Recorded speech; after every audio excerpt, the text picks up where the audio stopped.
저는 PPT에서 이렇게 소개를 하고 있듯이 북칼럼니스트 박사라고 합니다. 책을 읽고 책을 소개하는 일을 이제 직업으로 가지고 있고요. 여기 소개에 따르면 제가 쓴 소개문이 있긴 합니다만, 네, 신문, 잡지나 칼럼, TV, 라디오 등에서 이제 책을 소개를 하는 일을 하고 있고요. 현재는 박사의 독야청 책들 관련 낭독 행사를 이제 한 달에 한 번씩 계속 했다가 코로나 때라 약간 쉬고 있어요. 네, 이런 행사들을 쭉 해왔고요. 지금 낸 책은 한 11권 정도가 됩니다. 같이 낸 책들을 다 합쳐서 13권? 잘 모르겠어요, 정확하게. 네, 다양한 장르의 책을 써왔고요. 에세이 글쓰기는 계속 강의를 해왔어요. 그러니까 박사의 능수능란 글쓰기라는 제목으로 강의를 하기도 했었고, 도서관이라던가 출판사라던가 이런 데서도 했었고, 지금은 에세이 씁니다라는 이름으로 개인적으로 강의를 하고 있습니다. 전 화쟁위원이기도 하고요. 저희가 이 수업을 이제 강의 기획을 했을 때 제가 글쓰기를 하나의 수업으로 넣었으면 좋겠다라고 제안을 드렸어요. 이게 여러 가지 이유가 있는데, 하나는 우리가 그러니까 제가 생각하기에 글을 쓴다고 하는 것은 사실은 그러니까 생각을 하는 것과 같거든요. 그러니까 생각의 과정과 글쓰기 과정 같습니다. 왜냐하면 같은 언어를 쓰기 때문에 그래요. 그렇기 때문에 자신이 생각하고 있는 것을 정리하기에는 사실 글쓰기만한 게 없는 거죠. 생각을 이제 확장시키고 발전시키고 정리하는 데 있어 글쓰기만한 것이 없어서, 우리가 갈등에 대해서 이제 고민을 하거나 갈등을 해결하려고 할 때는 이 갈등의 양상을 투명하게 보기 위한 가장 먼저 전제가 되어야 하는 것이 이제 글쓰기가 아닐까라고 생각을 했고, 그래서 이번 강의 때 글쓰기 강의를 했으면 좋겠다라고 말씀을 드렸습니다. 그래서 이 내 마음 글쓰기라고 하는 제목으로 오늘 1시간 반에 2시간 정도 수업을 할 예정입니다. 사실 이 수업은 제가 보통은 한 6주, 7주 그 정도에 걸쳐서 하는 수업인데, 오늘은 딱 엑기스만 정리를 해서 말씀을 드릴게요. 스님들 앞에서 제가 이렇게 뭔가 강의라는 거 하려니까 굉장히 떨리네요. 네. 자, 가장 먼저 해야 될 질문이 왜 글을 잘 써야 하는가 라고 이제 제가 문장을 일단 올렸습니다. 우치다 다치루라고 하는 작가가 있어요. 굉장히 다양한 아주 철학적인 글들도 많이 쓰고 그랬던 작가인데, 그 작가가 대학에 강의를 나가서 글쓰기를 가르치는 것을 정리해서 낸 책이 불광출판사에 나와 있는 책이 있습니다. 왜 쓰는가라는 책이 있는데, 그러니까 이제 학생들이잖아요. 학생들을 당으로 수업하면서 리포트를 써서 이제 내고 제출을 하고 하는 데 있어서 어떻게 하면 점수를 잘 받을 수 있을 것인가, 어떻게 하면 그럴듯하게 쓸 것인가를 공부를 하는데, 근본적으로 얘기를 하자면 가장 중요한 것은 왜 쓰는가다 라고 이야기를 하면서 그런 얘기를 합니다. 글을 쓸 때, 그러니까 이를테면 그런 거죠. 뭔가 유려하게 잘 얘기하고 이게 아니라, 당신이 물에 빠졌다고 생각을 해라. 물에 빠졌을 때 가장 먼저 외치는 말이 무엇이냐? 그러니까 사람 살려라는 거죠. 살려주세요. 사람 살려라는 거죠. 그게 사실은 글을 쓸 때에 내가 왜 쓰는가의 가장 핵심적인 질문이라는 거예요. 나는 도대체 글을 통해서 무엇을 전달하려고 하는가, 무슨 얘기를 하고 싶은가 라고 하는 것, 그것을 확실하게 잡고 있을 때 나머지 잘 쓰기 위한 여러 가지 것들은 그냥 이를테면 기술적인 문제가 된다는 거죠. 물론 기술적인 문제들은 필요합니다.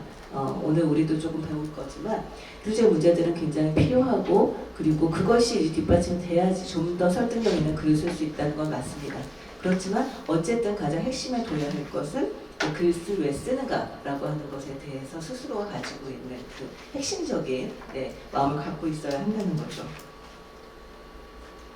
그래서 제가 억울한 순간, 분한 순간, 소통을 열망하는 순간 내 주장을 알릴 수 있는 가장 확실한 방법이 글쓰기다 라고 일단 썼는데요. 우리가 사실 왜 그런 경험도 많잖아요. 뭔가 하여튼 되게 얘기를 해야 되는데 말문이 막혀. 딱 말문이 막혀서 내가 정말 이 시점에 뭔가 얘기를 해야 되는데 말을 할 수가 없었다가 돌아서서 집에 가서 잠자리에 딱 누웠을 때 이렇게 말을 했어야 되는데, 아, 내가 이 말을 했어야 되는데, 막 입으로 뻥뻥 차면서 그 생각하는 적 정말 많지 않나요? 네. 근데 실제로 이제 말은 그래요. 말은, 스님들한테 진짜 강의를 하기 처음이라서 되게 그렇습니다만, 말은 정말 다들 잘 하시잖아요. 신도분들을 만나고 누구를 만나고 말은 잘 하지만, 그래도 내가 생각하지 못했던, 이를테면 대우를 받거나 생각하지 못했던 질문을 받거나 아니면 생각하지 못했던 말을 들었거나 할 때는 바로 이 내가 원하는 대답을 하기가 굉장히 어렵습니다. 그래서 그 적절한 순간에 그 말을 못하고 그 말을 했어야 되는데 하게 된다는 거죠. 그런데 글쓰기라고 하는 것은 사실은 그 모든 것들에 대해서 내가 알고 있는 상태에서 시작하는 겁니다. 그 질문들, 내가 어떤 것에 대해 이야기를 하고 싶은가, 내가 지금 어떤 질문에 직면해 있는가, 어떤 답을 쓰고 싶은 것인가 라고 하는 것을 알고 혹은 잠재적으로 알고 그 상태에서 이제 쓰면서 알아가기도 하고요. 그러니까 글쓰기가 답을 주기도 합니다. 나한테 모르고 있던 답을. 어쨌든 나는 이것을 쓰고 검토하고 생각을 정리하고 확장하고 이제 생각을 명료하게 하는 이 과정들을 글쓰기를 통해서 할 수가 있다는 거죠.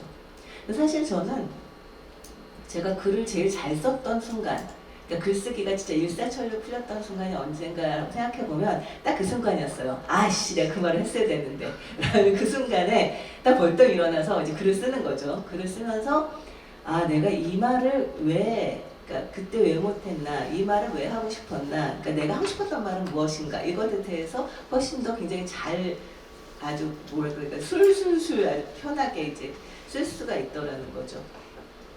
그래서 글쓰기라는 것이 힘이 있다라고 저는 생각을 합니다. 우리가 그 글도 그렇고 말도 그렇고 생각도 그렇고 다 이제 이를테면 이렇게 언어를 써서 하는 것이니까 뭐 비슷한 것이 아니냐라고 생각할 수 있겠지만, 사실 글쓰기라고 하는 것이 저는 말하기의 한계 혹은 그 생각이 생각을 이어가는 그것의 한계들을 잡아주는 그 역할을 하는 게 글쓰기라고 생각을 합니다.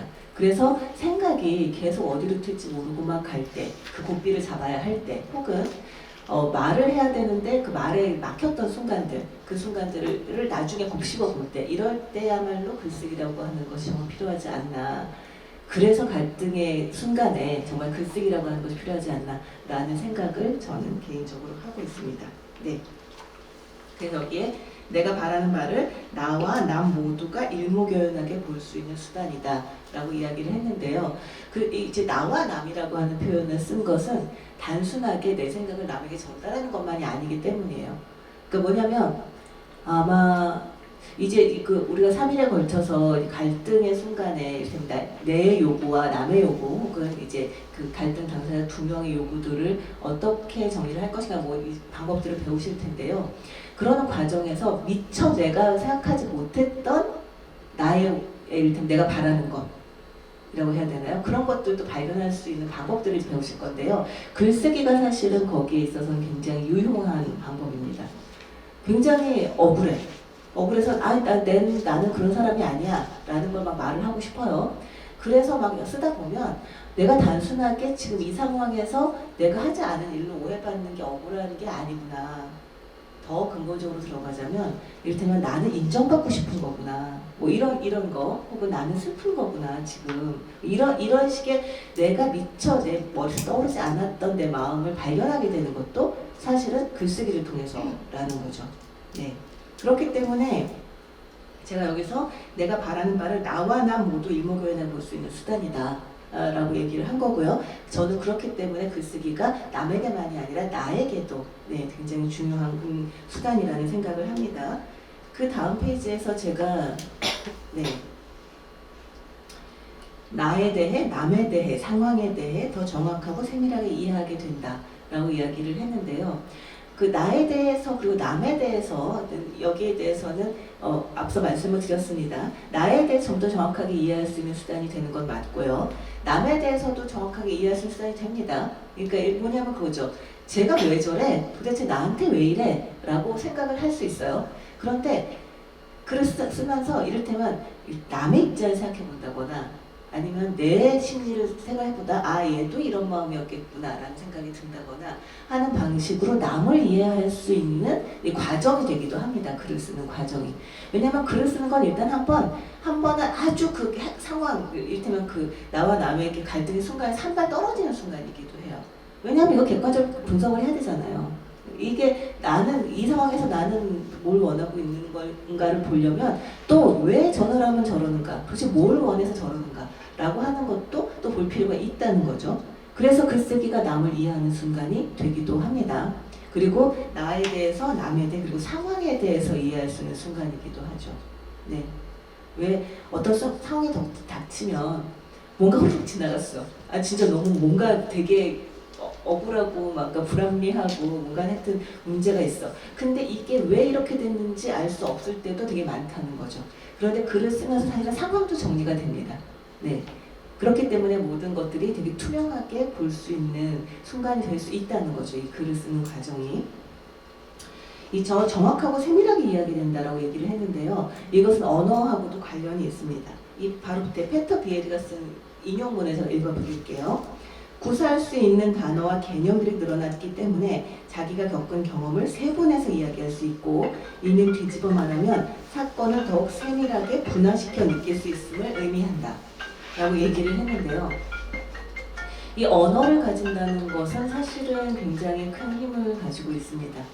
사실 이 언어라고 하는 게 불교에서는, 불교 부처님의 가르침에서는 사실은 오히려 벗어나야 할 어떤 것이기도 합니다. 우리가 언어를 통해서 이 상황들을 파악하고 있기 때문에 이를테면 이 천변만화하는 세계를 어떤 고정불변의 실체로 만들고 있는 부분들이 있잖아요. 그렇기 때문에 우리는 언어라고 하는 것, 언어의 환각에서 벗어날 필요성에 대해서 원효 스님도 그랬고 얘기를 하고 있습니다만, 그럼에도 불구하고 우리가 언어를 놓을 수 없는 이유는 실제로 이 언어라고 하는 것이 우리 이 공동체 생활에 굉장히 유용한 도구이기 때문에 그렇거든요.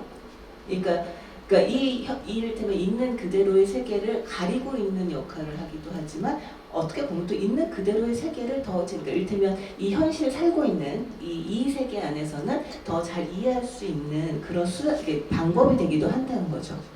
그런데 그렇게 하기 위해서는 뭐가 필요하냐면 그것을 정확하게 설명할 수 있는 단어들이 필요합니다. 네. 요즘 어저께 저희가 지금 스님을 만나서 잠깐 얘기를 하다가 요즘 사람들이 쓰는 말에 대한 얘기를 잠깐 했어요. 뭐 예를 들어 쩐다 뭐 이런 거 있잖아요. 요즘 아이들이 내가 쩐다는 말을 썼는데 그 말이 무슨 말인지 몰랐다 이런 얘기를 하시길래, 쩐다는 말을 할 정도면 걔는 그래도 어휘력이 있어요 라고 말을 하는 게, 요즘 애들은 헐 아니면 대박, 이 두 가지 말로 모든 것을 표현하려고 합니다. 헐, 대박, 짜증난다 라는 거죠. 그러니까 자신이 느끼고 있는 감정에 대해서 어떤 불편한 감정을 느꼈을 때 이것이 슬픔인지 분노인지 아니면 그냥 귀찮음인지 이런 것에 대해 전혀 분류하지 않고 짜증난다 한마디로 그냥 퉁을 쳐버려요. 쩐다, 이것도 이 예쁘다는 건지 멋있다는 건지 환상적이라는 건지 뭐 어떤 식의 어떤 세밀한 분류를 하지 않고 그냥 쩐다 한마디로 그냥 쳐버린다는 거죠. 그렇게 했을 때 세상은 굉장히 단순해지고 거칠어집니다. 세상이 굉장히 단순히 거치면서, 그렇게 되면 어떻게 되냐면 이 세상에는 적과 나밖에 남지 않아요. 너 적이야? 아니면 내 친구야? 둘 중에 하나가 돼버리는 거죠. 왜냐하면 언어 자체가 너무나 거칠기 때문에 이걸로는 이 섬세한 이를테면 그 감정의 기류들을 설명할 수가 없는 거죠. 갈등이 생겼다고 했을 때, 예를 들어서 친구랑 싸웠어요. 친구랑 싸웠는데 이게 예를 들어서 그냥 좀 섭섭하니까 얘기를 해서 풀 수 있는 문제일 수도 있고, 아니면 굉장히 상처를 받았을 수도 있고요. 상처를 되게 주는 문제였을 수도 있고, 아니면 걔 잘 얘기를 하면 둘 다에게 좋은 결론이 나는 얘기일 수도 있고, 하여튼 여러 가지 그 상황들이 있습니다. 그런데 이걸 갖다가 이를테면 헐, 쩐다, 대박, 약간 이런 식의 단순한 용어로 얘기를 하자면, 그 사이에서 이 문제를 중재하려고 하는 친구들에게는 질문할 게 하나밖에 없는 거예요. 내 편이야, 네 편이야. 밖에는 남지 않는다는 거죠. 그런데 정말 그렇기 때문에 더 이를테면 정확한 단어, 정확한 개념, 그리고 이걸로 내 상황을 표현할 수 있는 능력이라는 게 훨씬 더 중요해지게 된다는 거예요. 예를 들어서 나 섭섭했어 너한테. 네가 그렇게 얘기가 섭섭했어. 네가 나한테 그렇게 말하지 않고 이렇게 말했으면 난 이렇게까지 서슴지 않았을 거야 라고 말할 수만 있어도 우리는 훨씬 더 이 갈등의 문제를 더 잘 벗어날 수가 있습니다. 하지만 그 언어가 없다면, 그 말을 할 수가 없다면 아 짱나 저리가 꺼져 이렇게 그냥 끝나버릴 수밖에 없는 상황이 된다는 거죠. 그렇기 때문에 우리는 더욱더 글 쓰는 능력, 그러니까 글로써 잘 표현하는 능력이 굉장히 필요해지는 겁니다.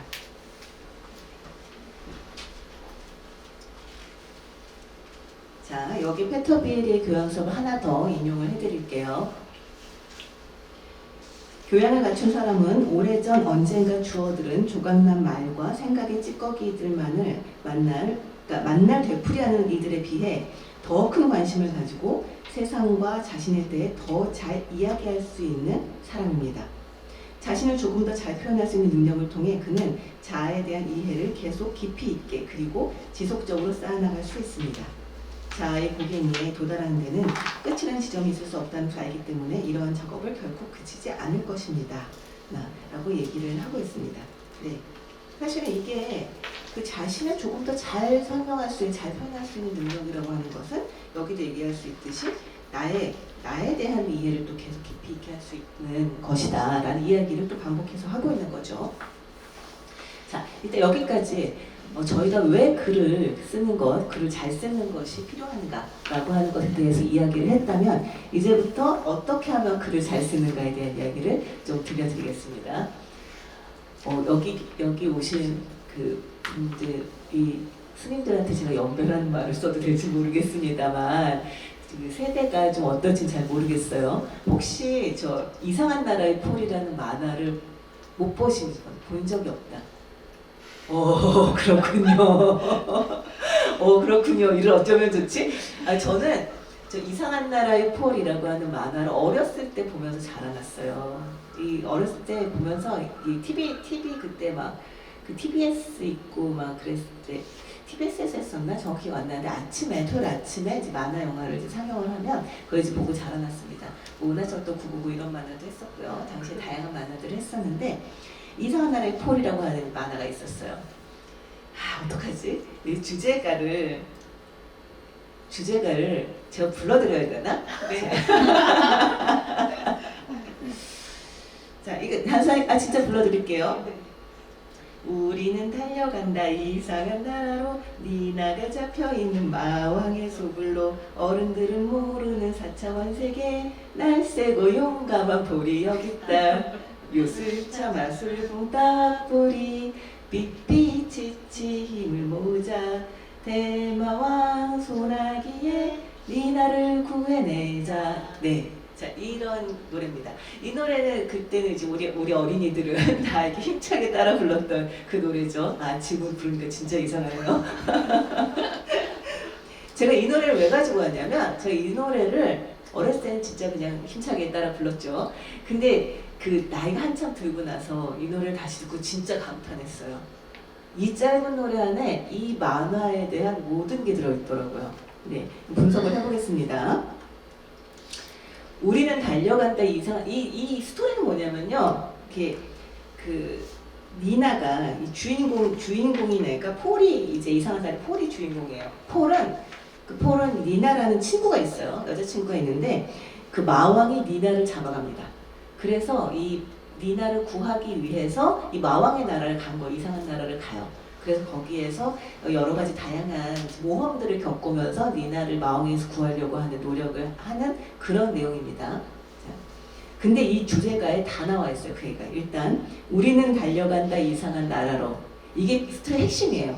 네, 이 주인공들이 이상한 나라로 달려가서 이제 벌이는 이야기가 이 스토리 핵심입니다. 니나가 잡혀있는 마왕의 소굴로. 그래서 마왕이 적이라는 게 딱 나오죠. 니나가 잡혀있다는 것도 나옵니다. 얘네가 왜 이상한 나라로 달려가는가? 니나가 마왕에게 잡혀있구나. 이걸 알 수가 있죠. 어른들은 모르는 4차원 세계.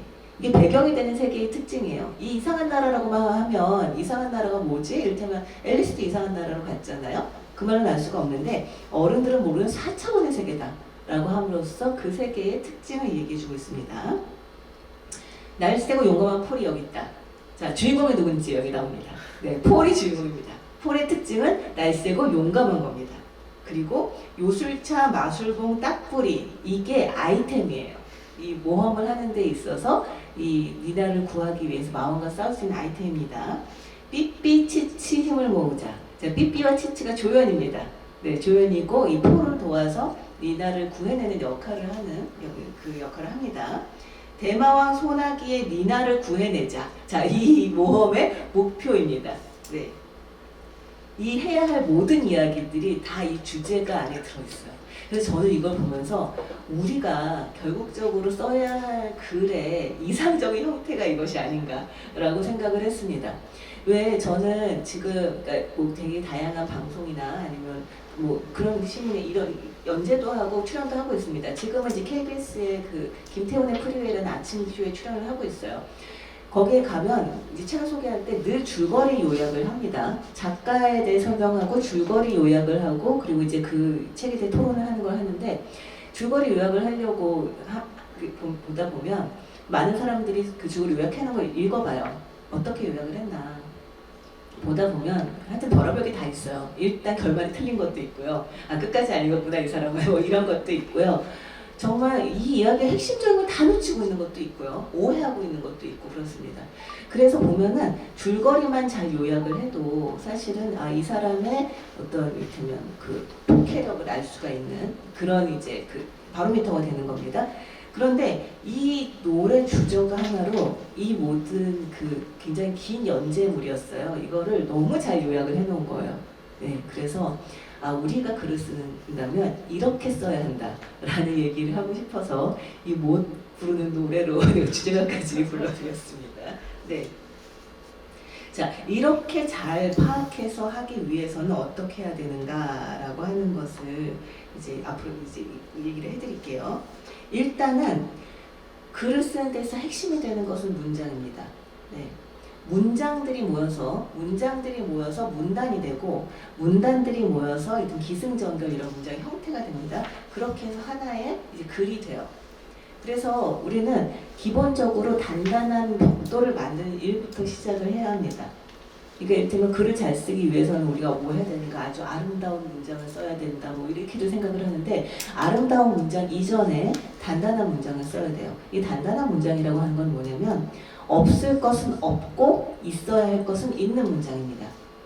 이 말이 되게 사실 뭐 당연하지 이렇게 생각할 수 있잖아요.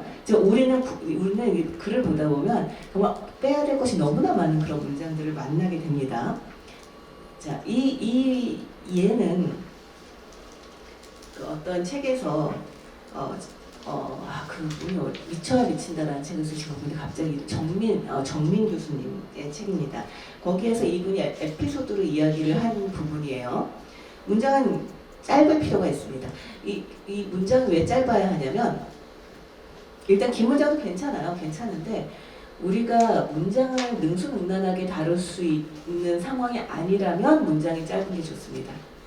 우리말은 주어하고 목적어나 주어와 동사 막 이렇게 쭉 있잖아요. 이 주어하고 목적어가 멀면 멀수록 꼬일 가능성이 되게 높아요. 그래서 그 꼬이는 걸 막기 위해서 문장을 짧게 쓰는 것이 이를테면 초보자들은 그것을 권합니다. 그리고 이것을 이제 짧은 문장을 잘 다룰 수 있는 긴 문장을 해도 좋습니다만 일단 짧은 문장을 하는 걸 권하고요. 또 한편에서는 아까 말씀드렸듯이 없어야 할 것들을 빼고 나면 문장은 짧아집니다. 그리고 하나의 문장엔 하나의 이야기만 하는 것이 좋아요. 여기 예를 들어 보여드릴게요. 공산몽락 우소소라고 이 권필이 쓴 한시입니다. 네, 그 책에서는 21페이지에 있어요. 이거 어떻게 이제 이를테면 번역을 할 것인가라고 했을 때 번역을 하라고 학생 시켰어요. 정민 교수님이 학생이었을 때 그 교수님이. 그래서 텅 빈 산에 나뭇잎은 떨어지고 비는 부슬부슬 내리는데 라고 이제 번역을 했습니다. 그렇죠. 공산몽락 우소서. 공산이 이제 텅 빈 산이고 몽락 나뭇잎은 떨어지고 우소소 비는 부슬부슬 내리는데 라고 번역을 했더니 이 교수님이 여기에서 이것을 다 빼요. 일단 텅 빈 산에서 텅 빈은 그냥 비어있다는 얘기잖아요. 텅이라는 문자가 들어갈 필요가 없다는 거죠. 그냥 빈산 그러면 되는데 왜 텅 빈 산이라고 하냐? 텅을 빼라 라고 이제 얘기를 합니다. 그리고 나뭇잎은 떨어지고 라고 하는 것에서 나뭇잎은 떨어지고 이렇게 이야기할 필요가 있냐? 어차피 잎은 나뭇잎인데 라고 해서 잎지고 라고 하는 세 글자로 줄입니다. 그리고 비는 부슬부슬 내리는데 라고 하니까 그럼 비가 부슬부슬 내리지 부슬부슬 올라가냐 내린다라고 하는 표현을 쓸 필요가 뭐가 있냐 라고 이야기를 해서 그것도 펴봅니다. 그래서 결국은 텅 빈 산에 나뭇잎은 떨어지고 비는 부슬부슬 내리는데 이것을 빈산 잎 지고 비는 부슬부슬 이렇게 고칩니다. 그 제가 글을 쓸 때 경제성 얘기를 굉장히 많이 해요. 경제적으로 써라 라고 얘기를 합니다. 그럼 사람들이 도대체 글을 쓸 때 경제적이어야 돼 약간 이런 마음을 먹어요. 그 뒤에 보시면 제가 경제적인 문장이 좋은 이유라고 썼는데요. 아니 사실 뭐 살림도 아껴 써야 된다고 하고 막 그런데 왜 글까지 우리가 굳이 경제적이 되느냐라고 얘기를 합니다만 이 글이 경제적이 되면 첫 번째로 좋은 점은 굉장히 쉽고 명료해집니다. 네. 어려운 문장들을 보면 이게 굉장히 덕지덕지 뭐가 많이 붙어 있거나 어려운 단어를 쓰거나 덕지덕지 뭐가 많이 붙어 있거나 이 표현 자체가 자연스럽지 않거나 그런 것들이 많아요. 그래서 굉장히 경제적으로 요즘 쓸데없는 다 쳐내고 나면 아주 이해하기 쉬운 문장이 됩니다. 두 번째로는 그러니까 우리는 이 제한된 지면 내에서 글을 써야 돼요. 보통 이제 우리가 일기를 쓸 때는 제한된 지면이라는 게 없습니다. 내가 오늘 일기를 쓰는데 반 페이지를 쓰건 10페이지를 쓰건 아무도 거기에 대해서는 뭐라고 하지 않아요. 그렇지만 내가 다른 사람한테 내 글을 보여주려고 한단 말이죠. 그러면은 이게 10페이지 하려고 하는 얘기는 3페이지가 안 돼. 그런데 10페이지에 걸쳐 써서 보면 읽는 사람이 질리고 그 안에서 도대체 무슨 얘기를 하고 싶은 거야? 라고 하는 생각이 들게 됩니다. 그런데 우리는 여기다 더 많은 설득력 있는 이야기를 넣어야 되거든요. 일단 구체적이고 세부적인 사실들, 에피소드, 뭐 숫자 이런 것들에 설득력 있게 이 근거들을 대야 되는데 이게 경제적이지 않으면 줄줄줄 늘어나게 되죠. 읽는 사람이 지쳐요. 저 같은 경우는 이제 글을 써서 요즘 원고료를 받아서 먹고 사는 생활을 이제 한 20년 넘게 했습니다. 그렇게 되면 원고지 10장이 써주세요. 뭐 원고지 20장이 써주세요. 이런 식으로 청탁을 받아요. 그러면 내가 하고 싶은 얘기가 무슨 얼마나 깊은 얘기건 간에 원고지 10장이면 10장을 채워줘야 되는 거예요. 그러려면 굉장히 정제해야 됩니다. 글 자체를. 그런 한계가 있으면. 그래서 제가 에세이 지금 수업에 가르치는 학생들한테는 1단계로는 무조건 길게 쓰는 걸 시킵니다.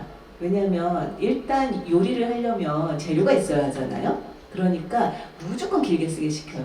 그 다음에 어느 정도 길게 쓰는 게 익숙해지면 그 다음부터는 그걸 짧게 줄이는 연습을 계속 시킵니다. 그렇게 되는데 초고는 길어도 좋아요. 초고는 길어도 좋지만 실제로 남들에게 읽으려고 내놓기 위해서는 아주 최대한 경제적으로 고칠 필요가 있습니다. 그런 면에서 쓸데없는 부분은 가능한 줄여라. 그리고 그 나머지 공간들을 쓸데있는 걸로 채워야 한다라고 생각합니다. 그렇게 이제 얘기를 하죠. 물론 도스토옙스키라고 하는 훌륭한 작가가 있었죠. 그 도스토옙스키 같은 경우는 자기 도박빚을 갚기 위해서 글을 계속 썼다고 합니다. 그래서 그 수많은 명작을 썼던 거죠. 그래서 우리가 바로 이처럼 계속 안 되네요. 도스토옙스키 얘기를 할 때는 그렇게 좀 사람이 좀 쪼들리는 데가 있어야 목적이 있어야지 그렇게 명작을 쓸 수 있다. 만약에 그 사람 도박빚이 없었다면 그렇다면 그런 머리를 쓰지 않았을 것이다 라는 예를 들기도 합니다만 또 한편으로는 러시아 문학이라고 하는 거 진짜 줄줄줄줄줄줄 막 쓸데없는 얘기, 현학적인 얘기 엄청나게 길게 늘어놓습니다. 그러니까 일단 까라마조프의 형제들 이런 소설들 명작이라고 하지만 사실 읽다 보면 곤혹이에요. 아니 뭐 이런 얘기를 이렇게까지 할 필요가 있나 하는 생각이 드는데 이게 원고료 때문이었다는 걸 알면 좀 이해가 됩니다. 왜냐하면 글자수로 돈을 받았으니까요. 그래서 이제 그 돈을 많이 받기 위해서 이렇게 줄줄이 썼구나. 뭐 다행히 그분은 명작을 남겼습니다만 사실 우리는 도스토옙스키가 아니잖아요. 네, 그러니까 훨씬 더 경제적으로 쓸 필요가 있습니다. 그러기 위해서 문장을 어떻게 쓸 것인가 이걸 제가 여기야. 네, 6개에 걸쳐서 설명을 좀 드리려고 합니다. 첫 번째가 알기 쉽게 쓰는 거 굉장히 필요합니다. 왜 우리가 글쓰기에 대해서 제대로 배우지 못하고 학교 다니면서 피천득 수필 이런 거 배울 때의 문제가 뭐냐면 되게 문학적인 글이 잘 쓴 글이라고 하는 오해를 많이 하게 됩니다. 문학적인 글들은 그냥 작가들이 쓰라고 하고 우리가 진짜 이를테면 실생활을 계속 잘 쓸 수 있는 도구로서의 글은 명료하고 알기 쉽게 쓰는 게 무엇보다 우선이 됩니다. 네. 그래서 일단은 단어를 고를 때 쉽고 간단한 단어를 고르는 게 필요해요.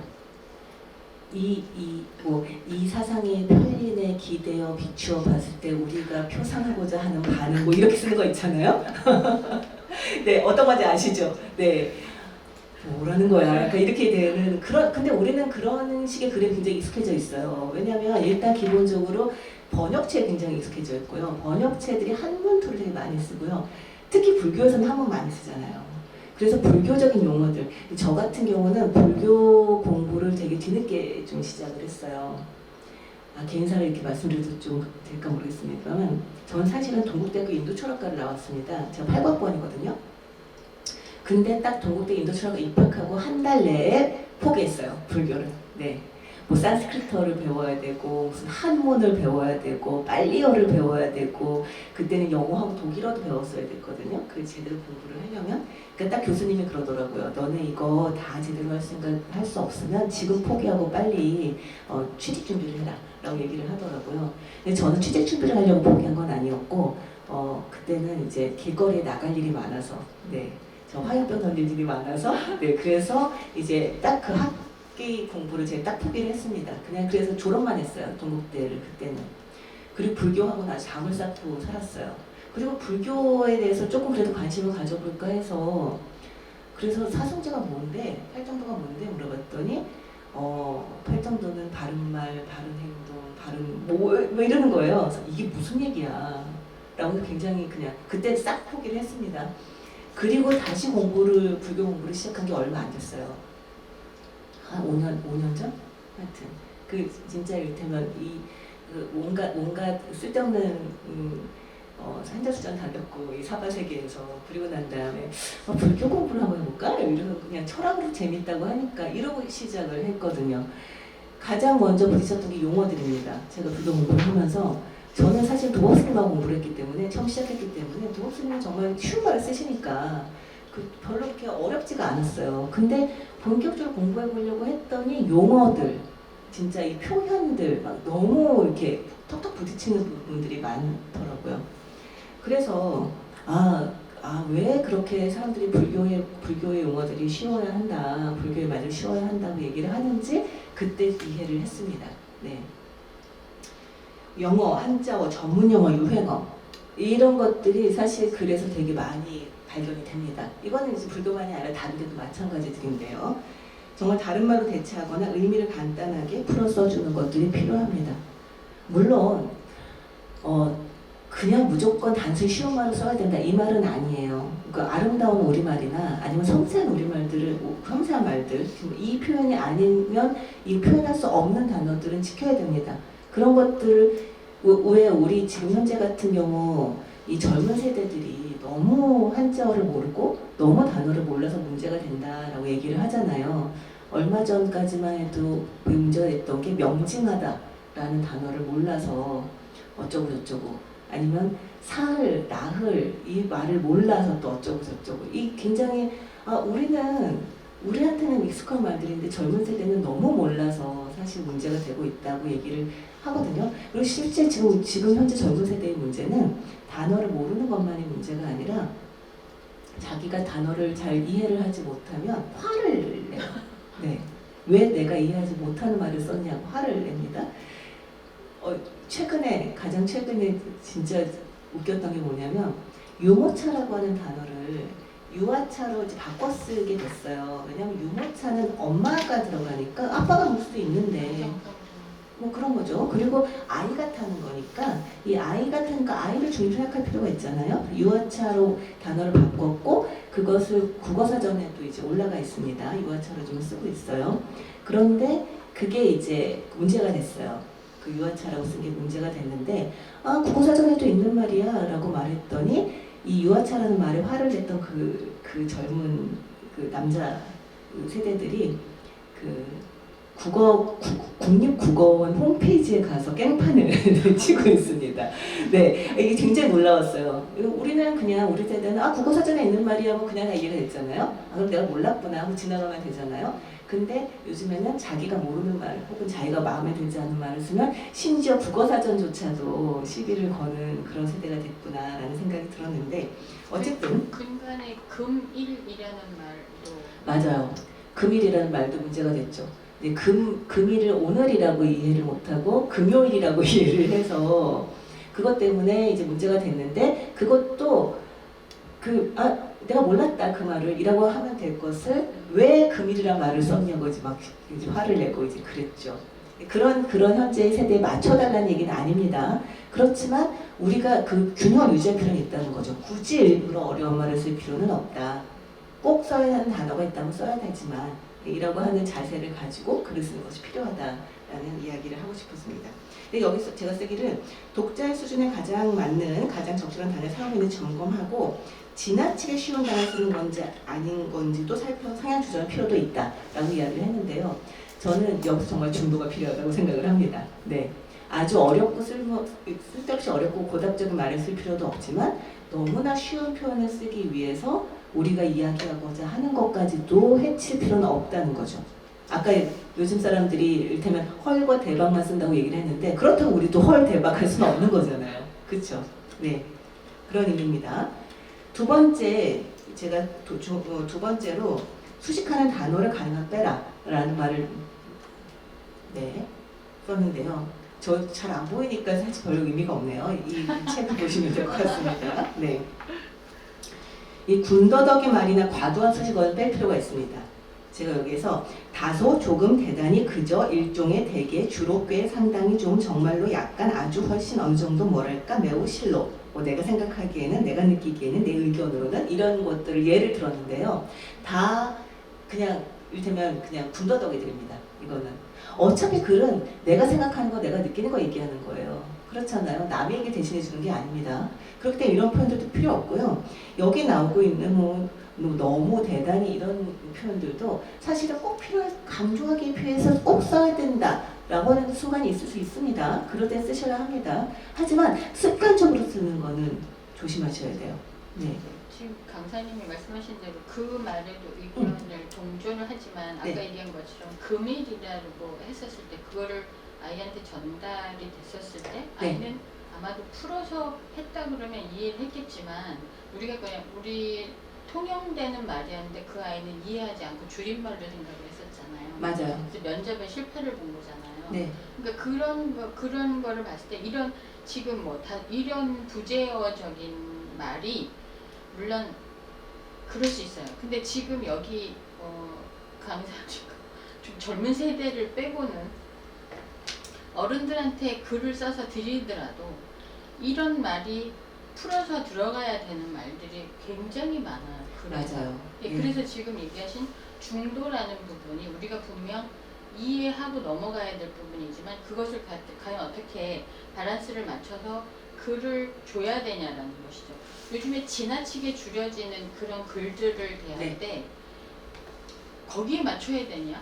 아니면 우리가 통용적으로 썼던 말에 해야 되냐? 아이들하고 대화를 하다 보면 정말 맞지 않거든요. 그렇죠. 그렇죠. 그러니까 그런 것에 대해서 작가님에 대한 강사님, 어쨌든 그 밸런스를 맞추는 거에 대한 얘기가 지금 현대 사회에서 굉장히 필요한 것 같아요. 아까 얘기한 것처럼 그 러시아 문호들에 대한 건 저는 익숙해요. 그러니까 막 그 장면이 막 바람이 불고 그녀의 뭐 망토가 휘날리고 막 가고 그때는 그랬다는 거죠. 근데 저도 읽으면서 뭐 비계덩어리라든가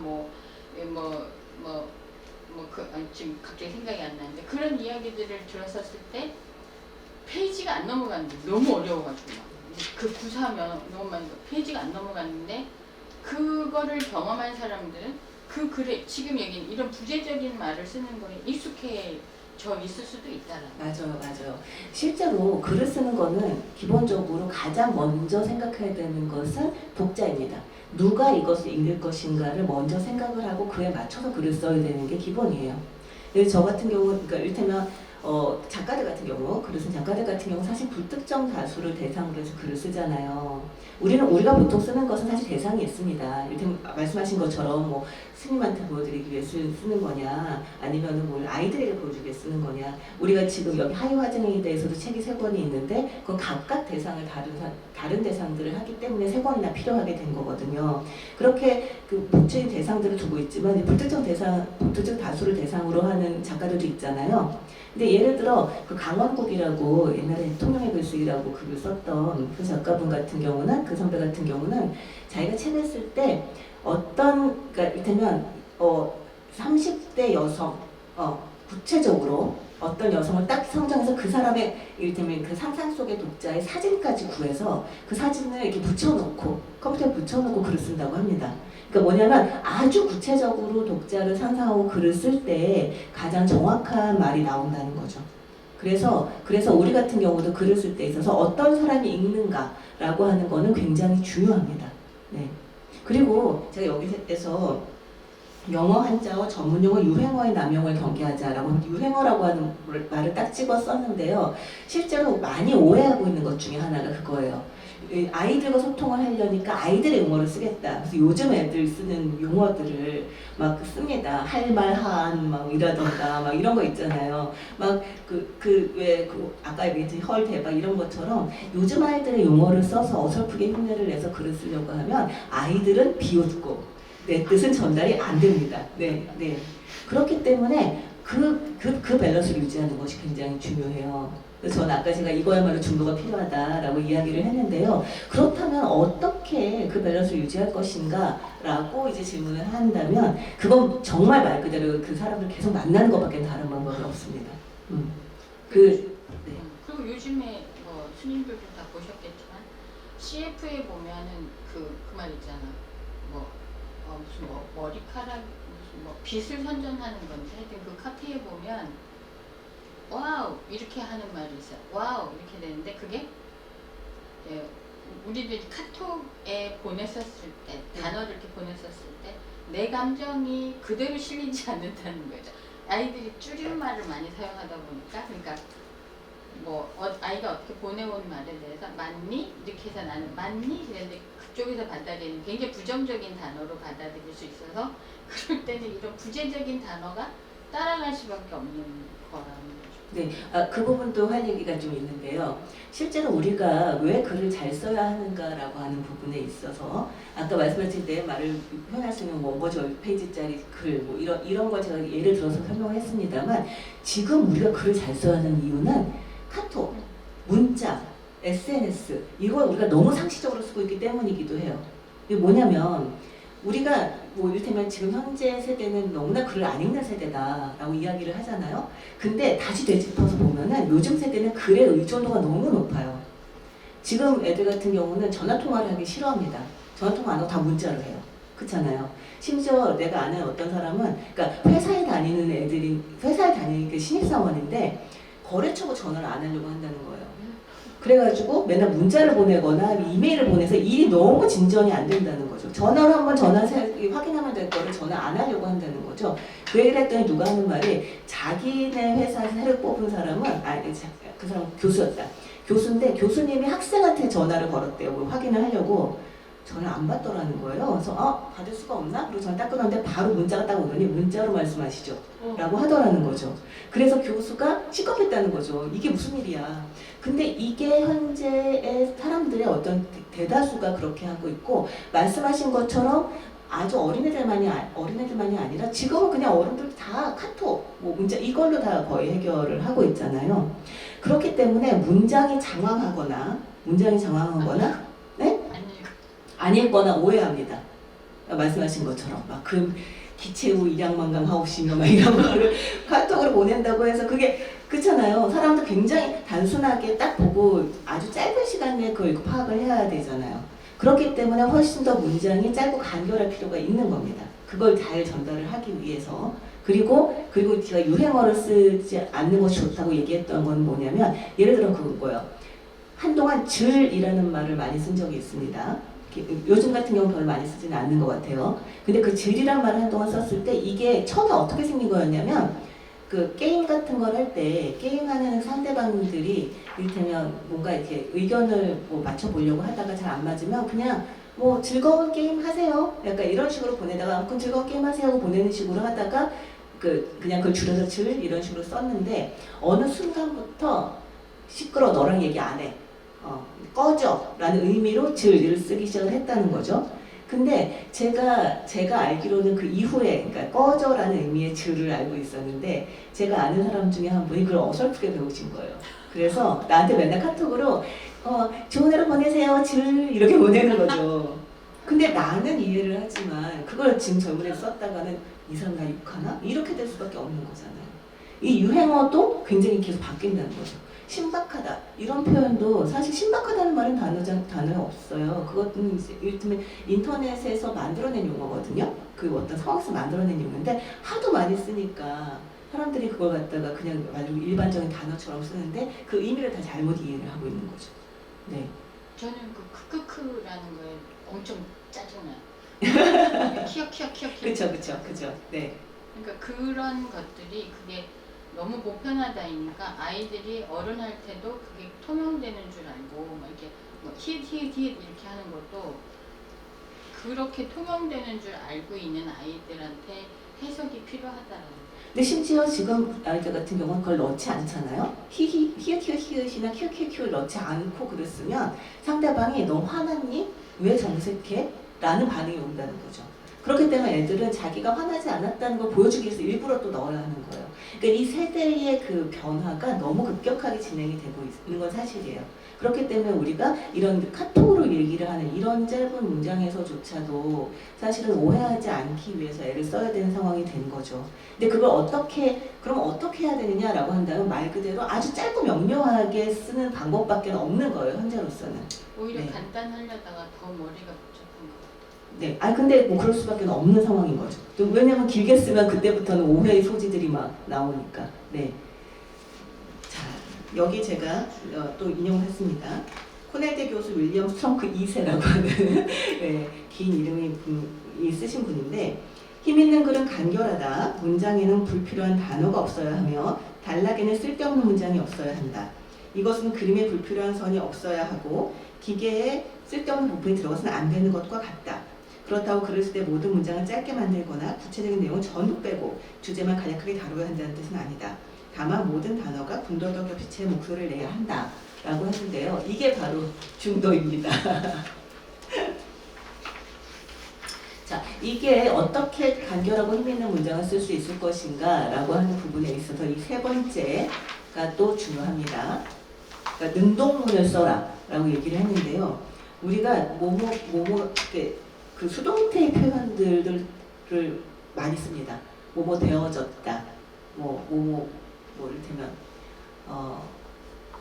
지금 딱 얘가 떠오르지 않는데 내가 저 사람한테 뭐뭐 했다라고 써야 되는데 예를 들어서 이 사람이 뭐뭐 해줬다 뭐 이런 식으로 그냥 수동태로 쓴 경우들이 많이 있어요.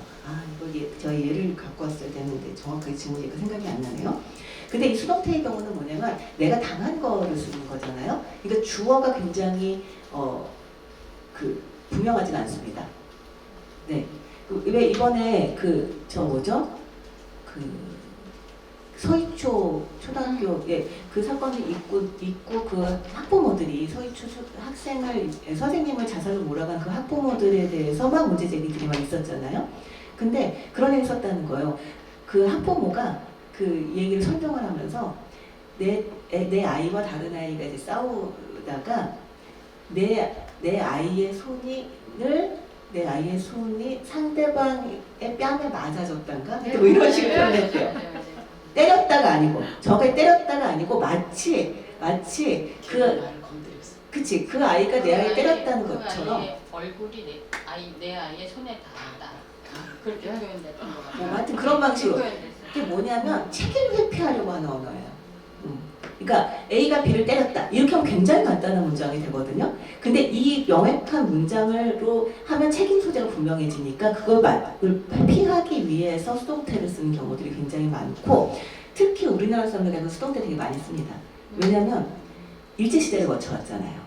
일제시대를 거쳐오면서 그 뭔가 이 상황이 어쩔 수 없었다는 내가 한 게 아니다 라고 하는 식의 회피에 아주 능란해졌다는 거죠. 일제시대와 그 다음에 한국전쟁과 그 다음에 이제 국군과 이를테면 북한군 사이에서 막 날렸잖아요. 그러니까 내가 살아남기 위해서는 내가 하는 행동들이 이를테면 내가 의지적으로 한 행동이 아니라 뭐 이런 벨이 됐어. 약간 이런 식으로 표현해야 될 일이 너무 많았던 거죠. 그래서 지금 현재의 글들, 책들을 이렇게 보거나 하면 수동태들을 많이 씁니다. 네. 근데 그렇게 했을 경우에 정말 아까 말씀드렸듯이 이 이렇게 가려져요. 이 상황들이 가려지는 경우들이 되게 많습니다. 근데 명료한 글을 쓰는 데는 되게 문제가 될 수가 있습니다. 죄송합니다. 인간의 문화. 지금 생각나셨어요? 네. 죄송합니다. 아 진짜 옛날 고전들 보면 그때 번역도 이상했고요. 좀 그리고 정말 어려운 단어들도 많이 썼고 문장들이 늘어진 것도 되게 많습니다. 지금 생각해보면 저도 어렸을 때 책을 좀 좋아해서 제가 초등학교 4학년 때 달과 유펜스 막 이런 거 읽고 막 그랬거든요. 근데 지금 생각해보면 무슨 정신으로 읽었는지 모르겠어요. 그냥 어린애 법목 같은 거였겠죠. 근데 문제는 그렇게 읽어댔더니 지금 와서 다 읽었다고 착각하고 있는 거예요. 그래서 제가 지금 다시 방송하면서 옛날 고전들 다시 많이 읽고 있거든요. 읽으면 그때 당시에 읽었던 거하고 지금은 전혀 다릅니다. 감정적인 게 다를 수 있었지만 그때 또 유난히 어려운 책을 읽어야 인텔리크한 그런 분위기가 있었습니다. 맞아요. 그랬었죠. 네. 그리고 그 네 번째로 형용사를 자제하라 라고 하는 부분인데요. 우리 이건 되게 중요합니다. 웃겼다, 좋았다, 재밌었다 이런 식으로 그냥 이렇게 퉁쳐버리는 경우들이 되게 많이 있어요. 근데 중요한 건 뭐냐면 왜 웃겼는지, 왜 좋았는지, 왜 재밌었는지 그것을 써주는 게 더 필요하다는 거야. 화가 났다 라고 하는 형용사가 아니라 내가 왜 화가 났는지를 얘기를 해야 되는 거고 슬펐다가 아니라 왜 슬펐는지를 얘기를 해야 되는 거거든요. 근데 우리는 내 감정을 표현하기 급급해서 형용사를 급급해서 실제로 이야기해야 될 부분을 얘기하지 않는 경우들이 많이 있습니다. 네. 그래서 좋은 글의 경우는 형용사를 자제할 필요가 있어요. 네. 그리고 다섯 번째가 긴 문장을 잘라라 라고 얘기를 했는데요. 그게 아까 제가 단문의 힘을 얘기를 한 것과 같습니다. 네. 이 문장은 하나의 문장에는 하나의 그 의미를 담아야 한다라고 저는 그거 되게 강조를 하거든요. 하나의 문장엔 하나의 의미, 그리고 하나의 문단에도 하나의 이야기를 가지고 하나의 문단을 구성하는 것이 필요합니다. 근데 우리는 너무 다 섞어요. 그 모든 것을. 문장이 길어지면 다 섞입니다. 그 안에서. 예를 들어서 문장이 길어진 예를 보면 내가 오늘 강의를 하러 왔을 때 나는 기대에 차 있었지만 그곳에 계신 분들이 얼굴을 보니 기가 죽었고 그러다 보니 강의가 뭐 이런 식으로 길어진단 말이에요. 그렇게 되면 결국은 이 사람이 무슨 얘기를 하려고 했는지가 앞서 읽다가 다 잊혀집니다. 네. 그 마지막만 남죠. 왜 한국말은 끝까지 읽어야 된다, 들어야 된다 뭐 이런 얘기를 하는 이유가 앞에서 아무리 설명해봤자 마지막 한 줄에 끝나요. 그래서 뭐 어쨌다고 이렇게 돼버린단 말이죠. 그게 아니라 내가 얘기하고자 하는 말을 그래서 분명하게 한 문장 한 문장 딱딱 끊어서 이야기를 해주는 것이 오히려 독자들한테는 이해하기가 훨씬 쉽다는 거예요. 근데 물론 지금 같은 경우는 너무 단문 위주로만 써라 라고 이야기하는 게 오히려 또 문제가 되기도 합니다. 이것도 또 증거가 필요한데요. 이 단문 위주로 쓰다 보면 어느 순간에는 이것은 합쳐야 되는 이야기다 라고 하는 문장들이 보입니다. 그러면 얼마든지 긴 문장 써도 좋아요. 이 긴 문장 자체를 그냥 계속 이어서 뭐뭐 했는데 뭐뭐 해서 이런 식으로 이어가다 보면 실제로 주어하고 끝이 안 맞거나 이야기하고자 하는 거가 뭔지 모르겠거나 이런 식의 문제들이 생길 수 있다는 것을 염두에 둘 필요가 있다는 거죠. 네. 그래서 초심자는 극단적인 단문을 쓰는 것이 좋다라고 여기 이야기를 했습니다. 물론 이제 글을 쓰다 보면 근데 사실 글은 왜 글을 잘 쓰기 위해서는 많이 읽고 많이 써보고 많이 생각해야 된다 뭐 이렇게 얘기하잖아요. 사실 그게 정답이고 다른 방법은 없어요. 근데 그러다 보니까 내가 주로 많이 읽은 것에 기반해서 글을 쓰게 되는 경향들이 있습니다. 뭐냐면 아까 말씀드렸듯이 이상한 번역투의 글을 책을 많이 읽은 사람은 이상한 번역투의 글을 써요. 사람은 입력되는 대로 출력이 됩니다. 이것도 이를테면 인연인 거예요. 연기인 거죠. 그렇기 때문에 좋은 책을 많이 읽어야 된다라는 얘기를 많이 하는 것도 내가 좋은 글을 쓰기 위해서는 그렇습니다. 그런데 이제 스님들은 이제 경전 많이 읽으시잖아요.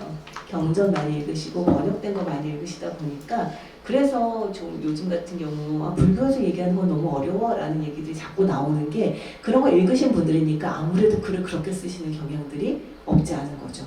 그래서 본인이 읽었던 것은 어려운 경전들이라고 하더라도 그것을 명료하고 쉬운 문장으로 써내는 것, 그 과정, 그 갭을 극복하는 것들이 스님들한테는 더 이제 큰 숙제가 되는 거죠. 사실은. 네. 어쩌겠습니까? 그래서 아마 스님들의 글이 어려운 거일지도 모르죠. 자, 그래서 제가 하나의 문장 안에 하나의 정보만 담자라고 이야기를 하고 써놨죠 따로. 네. 그 다음에 6번째가 이것도 이제 불필요한 부분을 잘라내는 부분인데요. 사실 우리는 한 문장 안에 중복되는 게 굉장히 많습니다. 무의식 중에 그렇게 써요. 우리가 보통 얘기하는 그 예를 들면 역전압 같은 거예요. 기본적으로 하나의 단어에 겹쳐서 나오는 거잖아요. 근데 그것만이 아니라 그냥 문장들도 그렇습니다. 제가 예를 들어서 여기 예들 좀 한번 볼까요? 경험이 부족한 초보자. 초보자 경험이 부족해요. 그렇지 않아요? 크기가 큰. 큰 거는 크기가 크다는 얘기인 거거든요. 그러니까 함께 결합한. 여기 뒤에 보면 크기가 큰 뒤에 큰 그랬는데 큰이라고 써도 된다 이런 뜻이에요. 함께 결합한 그냥 결합한이라고 하면 됩니다. 아래로 내려가다. 그렇죠? 수가 많지 않은. 과거의 경험. 다 아시겠죠? 근데 이게 이 생각을 하지 않고 보면 하나도 이상하게 들리지 않아요. 왜냐하면 굉장히 많이 쓰거든요. 이런 식으로. 한 번 더 거듭하다. 네. 질문을 묻다. 색깔이 파란. 뭐 합의된 의견. 뭐 특출하게 뛰어난. 새로운 혁신. 긍정적인 혜택. 다시 반복하다. 이게 다 이제 쓸데없는 부분들인 거거든요. 그래서 저 같은 경우는 우리가 처음부터 일필휘지로 잘 쓸 수 있다고 생각하지 않습니다. 저도 그래요. 저도 지금 글 쓰고 살아온 게 뭐 한 30년 가까이 됩니다만 저도 한 번에 일필을 딱 쓰는 글을 갖다가 내놓기는 부끄럽습니다. 많이 고쳐요. 이 고치는 과정이 굉장히 중요한데 고칠 때 제가 여기다 써놓은 6가지의 조건들을 검토하면서 한번 쭉 고쳐보시는 것은 굉장히 도움이 되실 거예요. 내가 혹시 중복을 한 건 있지 않나? 내가 혹시 쓸데없는 형용사 쓰진 않았나? 이런 부분들을 검토해서 고치신다면 훨씬 더 좋은 글을 쓰실 수 있을 거라고 생각을 합니다. 네. 제가 시간이 지금 많지가 않네요. 그죠? 자, 좀 속도를 낼게요. 문장에 대해서만 지금 이만큼 얘기를 했는데요. 사실 이제 글은 문장들이 모여서 문단이 되고 문단이 모여서 이제 한 편의 글이 되는 거잖아요. 그래서 좋은 산문을 쓰는 작업에는 3단계가 있다. 구성을 생각하는 음악적 단계, 조립하는 건축적 단계, 그리고 마지막으로 짜맞춘 직문적 단계다. 이렇게 얘기를 했는데요. 이 얘기가 무슨 얘기냐면 우리가 글을 쓸 때 글을 쓰는 여러 가지 방법들이 있습니다. 하나는 그냥 처음 시작하는 거예요. 그냥 일단 시작하는 거죠. 무슨 얘기를 해야 될지 모르겠다 하면서도 그냥 쭉 쓰기 시작을 하는 거죠. 그런데 그것도 굉장히 좋은 면이 있어요. 뭐냐면 쓰다 보면 내가 생각하지도 못했던 결론에 도달하는 경우들이 많이 있습니다. 그런데 이 생각하지도 못했던 결론이 뜻밖의 굉장히 지혜로운 결론일 때가 많아요. 제가 글을 쓰는 과정이 생각하는 과정이다, 그러니까 동일하다라고 말씀을 드렸는데 그럴 수밖에 없는 게 실제로 내가 생각을 정돈하다 보면 처음에는 내가 저 자식을 진짜 한 대 딱 때리면 너무 좋겠다 이런 마음으로 시작했다가 끝에 될 때 되면 우리가 인간이라는 게 결국은 그렇고 우리가 결국 가져야 될 것은 자비로운 마음 아닐까 이런 결론에 갈 수 있다는 거죠. 그 머리가 쉽고 생각이 정리되고 상황이 보이고 하는 과정을 통해서 되는 거죠. 이렇게 처음부터 끝까지 쭉 써나가는 방법이 있고 또 하나의 방법은 지도를 먼저 그리는 겁니다. 기승전결. 나는 처음 이 얘기를 하고 중간에 이 얘기하고 세 번째 이 얘기하고 네 번째로 이제 결론이 이렇게 되겠다. 라는 거를 생각해 놓고 이 지도를 그려놓은 상태에서 한 덩어리씩을 써놓는 거예요. 보통 이제 글을 쓸 때 첫 문장이 쓰는 게 제일 힘들다 이런 얘기들 많이 해요. 백지공포증 이런 말도 하거든요. 백지를 딱 놓고 첫 문장 써야 돼. 뭐라고 쓰지? 막 이게 되게 사실은 그 프로로 글을 쓰는 사람들도 마찬가지의 어떤 장벽입니다. 그럴 경우에 이제 글 많이 써본 사람들은 보통 두 번째 문장부터 써요. 뭐냐면 내가 쓸 수 있는 데부터 쓰는 거죠. 내가 쓸 수 있는 데부터 쓰고 나중에 앞부분을 덧붙이거나 순서를 바꾸거나 뭐 이런 식으로 이제 조정을 하는 식으로 쓰는 거죠. 근데 그럴 때 이 지도는 굉장히 좋은 역할을 합니다. 예를 들어서 앞부분은 서두는 이 말을 하고 이렇게 해야겠다. 근데 지금 서두부터 쓰기 시작하려니까 내가 이게 거부감이 들어. 그러면 근거부터 쓰자 일단. 왜냐면 근거는 자료를 정리하는 거니까. 뭐 이런 식으로 쓸 수가 있는 거예요. 그렇게 써서 한 단락씩을 완성을 해놓은 다음에 나중에 딱 이 조립을 하면 그러면서 이제 이 전체적으로 조정을 하면 좋은 글이 될 가능성이 높아집니다. 그것을 여기서는 건축적 단계라고 이야기를 하는 거예요. 첫 번째가 구성을 생각하는 음악적 단계라고 하는 건 아까 말씀드렸듯이 쭉 그 흐름을 생각의 흐름을 따라가면서 이러이러한 이야기를 될 수 있지 않을까라고 생각하는 것이고 이렇게 써서 하나씩 조립할 수 있는 이를테면 그 부품을 만드는 거죠. 그래. 이런 것들 만들어 놓는 것들을 이를테면 그 조립하는 것을 건축적 단계라고 한다면 마지막으로는 이 모든 단락들이 마치 그 천일무공이라고 하잖아요. 꿰맨 흔적이 없게 하기 위해서 조정하는 것. 네. 것들을 이제 직물적 단계라고 이야기를 합니다. 우리가 한 편의 글을 볼 때 사실 독자들은 그냥 첫 줄부터 마지막 글까지 쭉 읽잖아요. 그렇기 때문에 쓴 사람도 그냥 첫 줄부터 마지막 줄까지 쭉 썼을 거라고 생각을 합니다. 하지만 사실 글 쓰는 과정은 딱 그렇게 떨어지는 건 아니에요. 네. 그리고 할 수 있는 모든 방법들을 다 동원하는 것이 가능한 것이 글쓰기입니다. 말은 입 밖에 낸 그 순간부터 입을 다무는 그 순간까지 그냥 한 줄로 쭉 갈 수밖에 없잖아요. 그렇기 때문에 내가 얘기를 하던 도중에 보충할 게 생각이 난다고 하더라도 일단 말이 끝나야지. 근데 내가 아까 얘기하지 못한 게 있는데 이렇게 이런 방식으로 할 수밖에 없잖아요. 그렇지만 글은 내가 쭉 써놓으면 여기서 이 부분이 부족해. 그럼 채워놓고 이건 별로 쓸데없는 얘기 같은데 빼놓고 이 얘기를 하고 나서 이 결론은 어색한데 그러면 중간에 이를테면 뭐 다리를 놓고 이런 것들이 가능하다는 거죠. 글 쓰는 사람에게는. 그래서 글을 쓸 때 글을 이제 전체적으로 구성을 할 때는 이렇게 재료들을 만들고 문장들을 잘 써서 재료들을 만들고 그 재료들을 가지고 어떻게 한 그릇에 멋있는 요리를 만들어낼 것인가 라고 하는 생각을 가지고 글을 쓰시면 그러면 좋은 결과물을 얻으실 수가 있습니다.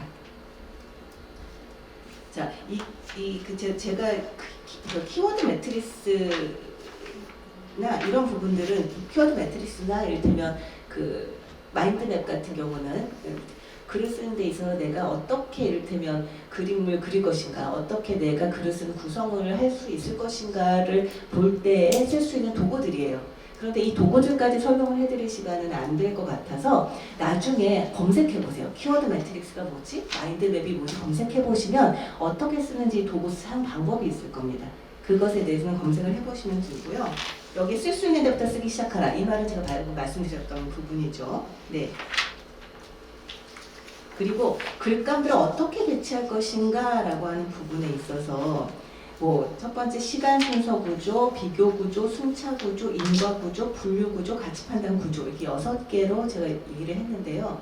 이거는 내가 하고자 하는 이야기가 무엇인가에 따라서 내가 이 구조 중에 하나를 골라서 쓸 수가 있습니다. 네. 그러니까 내가 정말 찬반양론, 그러니까 굉장히 첨예한 의견이 이렇게 부딪히는 찬반양론의 상황이다 라고 한다면 여기 같은 경우는 가치 판단 구조라고 하는 거 선택을 해야겠죠. 찬반양론을 가지고 첨예하게 이야기하는 데서 시간순서 구조 이런 거를 골라봤자 얘기 자체가 풀리지도 않을 뿐더러 사람들로서는 무슨 얘기를 하고 있는 거야? 라는 생각을 하게 될 겁니다. 그래서 여기에 있는 이를테면 비교 구조, 순차 구조 이 설명을 보시면 내가 이 이야기, 이것을 가지고 얘기를 하려고 할 때는 이 방법이 가장 정확하겠다, 맞겠다라고 찾아내기가 쉬우실 거예요. 이것 또한 얼마나 많이 내가 다른 사람들 쓴 글을 읽어보았는가와 또 관련이 되는 문제입니다. 다른 사람들은, 그리고 사실은 내가 어떤 첨단 구조에 대해서 글을 써야 해 라는 상황이 됐으면 그런 구조를 가지고 있는 글들을 많이 찾아보는 것도 도움이 됩니다. 다른 사람들은 어떻게 썼지 이 부분에 대해서 라는 걸 찾아본다면 내가 글을 쓸 때 어떤 구조를 이를테면 참조를 선택하는 것이 좋은지에 대한 그림도 좀 나올 겁니다. 글의 좋은 점 중에 하나는 또 그거예요. 샘플들을 많이 구할 수가 있어요. 네.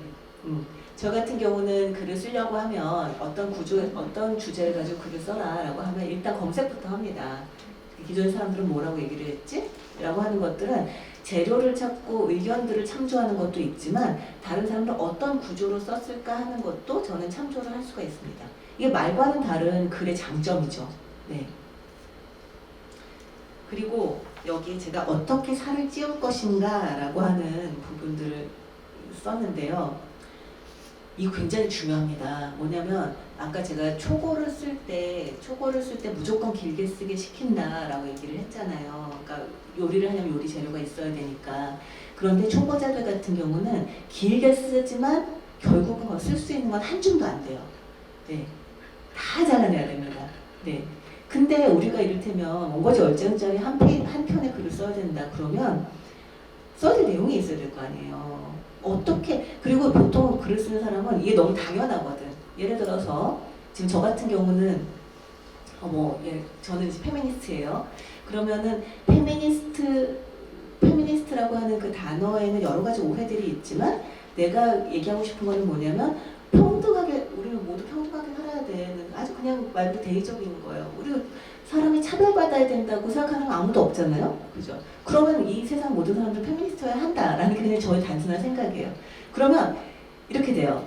어떤 사안에 대해서 이제 내가 글을 써야 되는데 거기에 대해서 할 말이 없는 거예요. 왜냐면 너무 당연하니까. 아니, 차별이 없이 살아야 되는 건 너무 당연하잖아. 모든 사람이 모든 균일한, 이를테면 이렇게 기회를 얻어야 한다는 건 너무 당연하잖아. 아이들이 좋은 환경에 자라야 되는 건 너무 당연하잖아.